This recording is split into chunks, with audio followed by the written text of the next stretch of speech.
Hey everybody, what's up? This is Retrokid Reviews, and if you're seeing this, couple of things. I'm very much aware of the Rooster Teeth situation, so we'll get to that in a minute before I get into also my Dune Part 2 review. I just want to start off with some figure forms that I wish I had time to do pics of. I'll probably will later next week in honor of, well, this. Yeah, this is my figure form of his Dragon Ball. Specifically, I took Toriyama's Dragon Ball. This was obviously during when Xenoverse was happening. I think I made a review of this figure way back when, so card if anything. Yeah, this kind of sucks.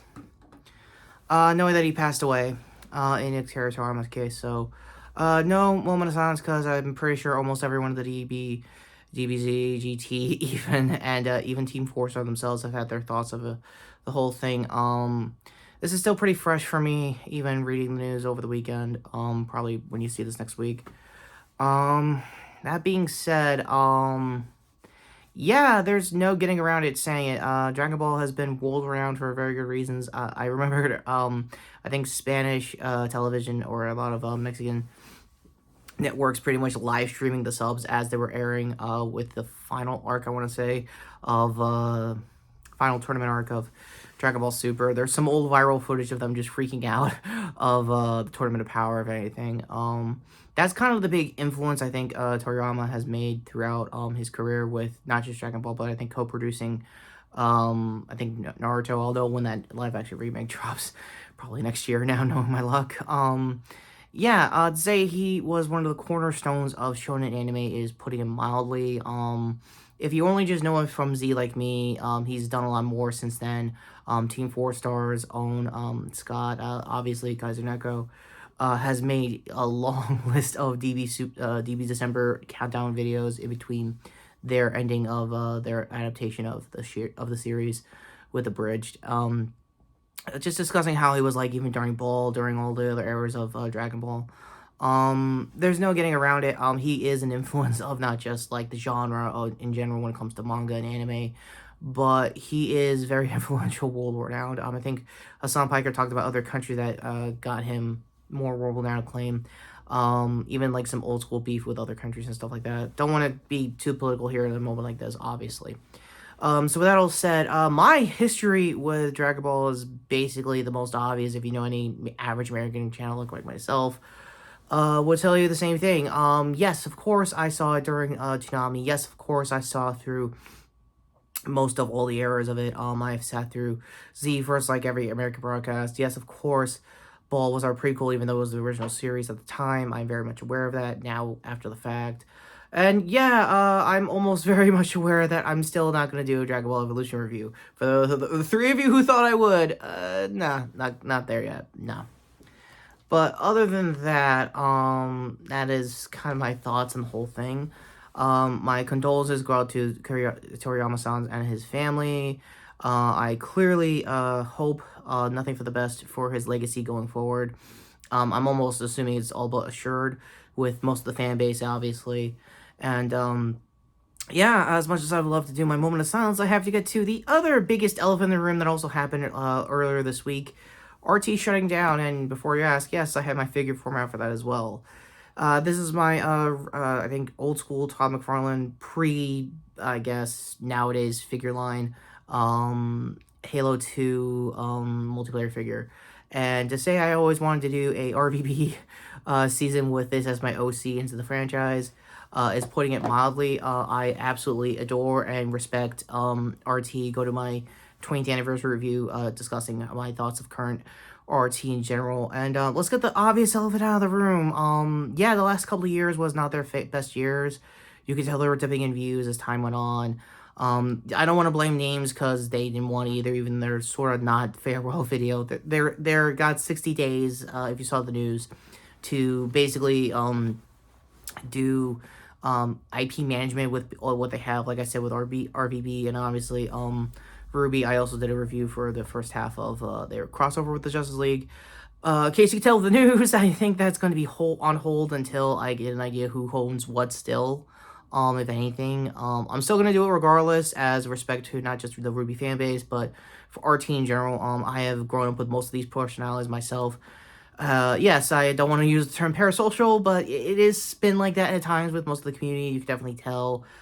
It was for the better, not for the worse, not like in a weird, what the rest of the last couple of years were kind of way. I've been still listening to a lot of the podcasts. I'm not kidding. When I did my 20th anniversary video, I actually adore Face Jam. I loved Red Web. I'm starting to get into Tales of the Sticky Dragon, mainly because of now my new interest into Dungeons and Dragons, and to say I want all those podcasts to survive outside of RT shutting down now, that'd be great. The Roost podcast, I think, is their network for pretty much all the podcasts the last couple of years. Are hoping to get investors, hoping to get people to buy them just in time before the full shutdown in the next 60 days. So yeah, basically I have 2 months to figure all this out. I am not too personal with almost all talent, other than I just want to say this also, I think, to, I guess, be my response or update to the 20th anniversary video. Yes, I am very much involved, not involved, but like a follower of Black Crystal's Discord. I'll leave it down below, and I think her Ko-Fi as well, because gonna take a while. I guess she's gonna need some help in the next couple of months down the road. I also know she has her own podcast outside of RT. I think John Reisner did the same thing for his X-Men series. So, yeah, the reason why the set is busier than usual is because, no joke, I actually got the VHS X-Men Jean Grey figure, so I'll get to talking more about that into the proper review for Dune 2. Yeah, my closing thoughts for RT shutting down is pretty much expected if you've seen the controversies the last couple of years. I won't get into it. For people who had still been reporting it after 2020, like Sneezy Monkey did, he did a little rant at the end, but he was more respectful to the situation. If anything, I think when the news broke, he was the most honest. Like, I didn't want this to be the legacy of the company in general. And before I get to my Dune 2 review, if anyone has archived their not farewell stream, I'll leave it in the cards as well, so you can get an idea of how pretty much the whole office feels of being shut down. Shutting down, as they're saying. They still got time to figure stuff out in the meantime. They're getting their severance packages. That's the good news out of the whole situation. Funhouse is in the same vein of figuring out what to do next. The only channel I know that isn't directly impacted by it, I think, is kind of funny, because they still have their Patreon. They still have like their stuff outside. I'm pretty sure Tim Geddes is going to have a whole discussion about that with their upcoming podcast. So I'll probably have an update short, if anything, for that.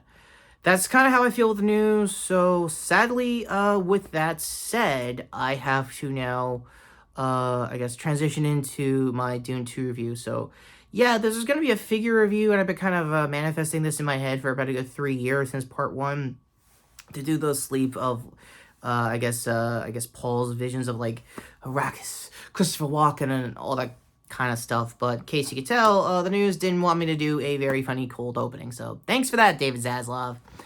That being said, let's get to Dune 2. Starting off the top, this made a shitload of money last week, and I'm pretty sure it's going to make a lot more. I think the box office tracking for it at the time was 80 mil it got internationally, and I think budget is at 190 mil, 190 mil, so basically they're getting their money back and then some. This is a big success for Denis Villeneuve since Blade Runner, if anything else. So yeah, where to start with the original 80s movie. David Lynch was very David Lynch, and that's before we get to Jodorowsky, what would have been cut of that. There's a documentary of it. If I have time in the cards, go check that out. Onto this version, you're getting the majority of what the book is known for. As for my mini review here, part 1, it's fantastic. It's a lot of setup. If I had to explain it in like a Game of Thrones kind of sense, think of like the Red Wedding leading up to Battle of the Bastards in part 2, essentially. That's kind of what you're getting here. For the new castmates for part 2, obviously Walken. Christopher Walken himself as the Emperor of Space. I don't know the exact character description. Normally I would say IMDb down below, but probably Wikipedia. Fan wiki for all of Dune, because I don't even know that much of the context. That's how old the book is. I forgot the author's name, but this book came out in the 70s. It predated most of every sci-fi you've ever seen in the last several decades, even Star Wars to an extent. So yeah, the highlights I want to say for part one's cast was Rebecca Ferguson, Timothy Chalamet, and Josh Brolin. I think they were the powerhouses out of them all. Batista obviously stole the show in part one, and you could definitely tell who stole the show in part two, with Austin Butler's Fede. I can't say these character names for the life of me. Basically, Billy Idol's character in the 80s movie, for those who don't know. Yeah, long story short, he stole the show as the new nephew to the Harkonnen family bloodline. They had a very good twist. I don't think was mentioned in the book. I could be wrong. It's kind of an Empire kind of ending. You could definitely tell with some good interest there. What's to say about Mod Controller 316 himself, otherwise known as Timothy Chalamet in both parts? He is the highlight. He is absolutely, to put it in tokusatsu sense, and my apologies to Dune fans and Chalamet fans, he's kind of going through a Kamen Rider Jin-O style kind of arc, essentially learning how the world works and stuff like that with that at the time was the anniversary series. This is nothing like that, just letting you know now.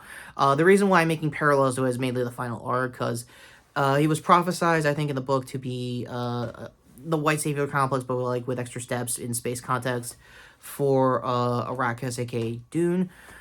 So long story short, there, he's kind of reluctant all throughout the second half of the book of the two parts, mainly because he doesn't want to go through with it. He thinks the prophecy is false, or more importantly, the Bene Gesserit, the character Jessica, aka Rebecca Ferguson was playing, always had like this machinations of like working behind the scenes in like, I guess to put it in sports ball terms, do my blue chip stock, make sure I'm good on fantasy draft seasons, and like get ready for preseasons. That kind of like rhetoric, but in like overly prophesized religious kind of attitudes in that kind of way.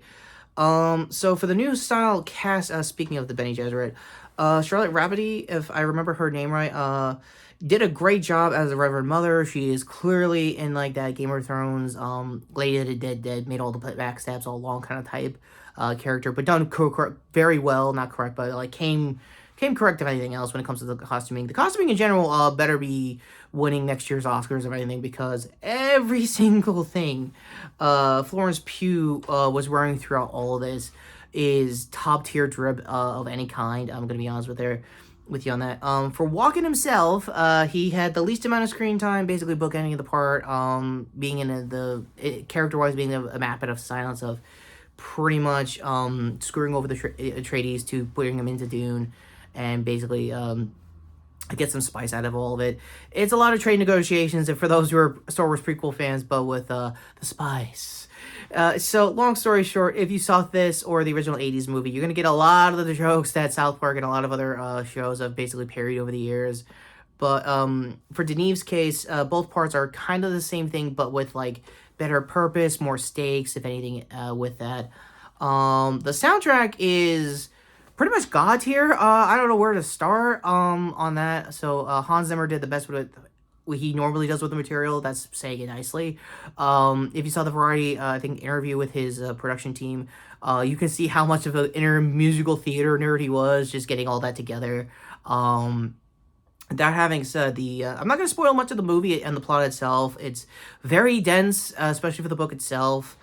But I'll try to keep my highlights to pretty much everything Javier Bardem was doing as like a religious zealot, trying to like buy into the hype of like Paul Atreides' like new ascendance into being their Kwisatz Haderach god. Again, this is words coming out of the movie, not me. Just sorry if I got any of the pronunciation wrong. He is a delight. He is absolutely like buying into this. He's trying to hype up a crowd. He's trying to like get things going in the right ways, kind of like moving and shaking, kind of like in a Game of Thrones kind of like angle, but done a lot better than usual for this kind of style of writing. Stellan Skarsgård is goddamn horrific as Baron Harkonnen, the main villain of the franchise, as far as these early books go. And the one thing I think, I believe even the Dom has probably mentioned in both parts, he still couldn't get past the whole flying stuff with most of the bodysuits and stuff like that. Long story short, is thousands of years into the future, they have like biomechanical suits that basically help you moisturize your stuff. But for the Harkonnens case, You get to do a little bit of flying and a little bit of shooting. Long story short, shooting is kind of permitted, not really permitted in the bug mainly because they're so advanced that most of their gear now could probably blow themselves up before blowing their target up, so they stick to swords. And I forgot to get my sword in time for this review, so my bad in advance. Yeah, there's a lot of lore drops, but lore drops that are done, a lot of show, less tell than you think they do.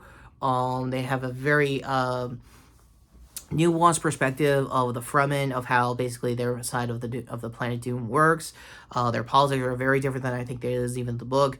Yeah, and my highlight is, like I said with Austin Butler, he is absolutely stealing the show. I think he's doing his best Skarsgård accent. I think a lot of people said in their early reviews.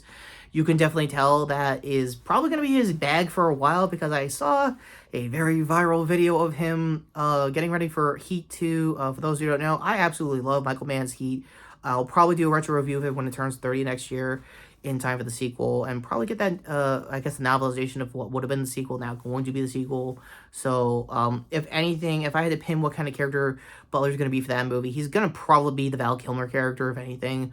So, non-spoilers aside, it is 11 out of 10 with both parts for Dune, and you should definitely see it in theaters, mainly because this is a denouement and basically a good celebration of how far Denis has come as a director. It is a great highlight for his career. You could definitely tell he brought his A game when it comes to pretty much this. That and the cast in general are pretty much star-studded of modern day Hollywood casting could get you. And I didn't even get to Zendaya's Johnny. She was basically teased a lot in the first part and stole most of the show also, along with a series of actors who stole shows and stole their scenes pretty damn well.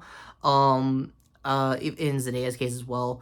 So yeah, that's my overall thoughts and review for Dune part 1, 2, and yes, as much as I would love to do the 80s retro review of it, there is not enough Kyle MacLachlan love in the room that'll make me sit through a lot of the weird shit David Lynch has done. I think YMS did a watch along with the original movie. You want to see his reactions to it, go ahead. I'll leave it in the description down below.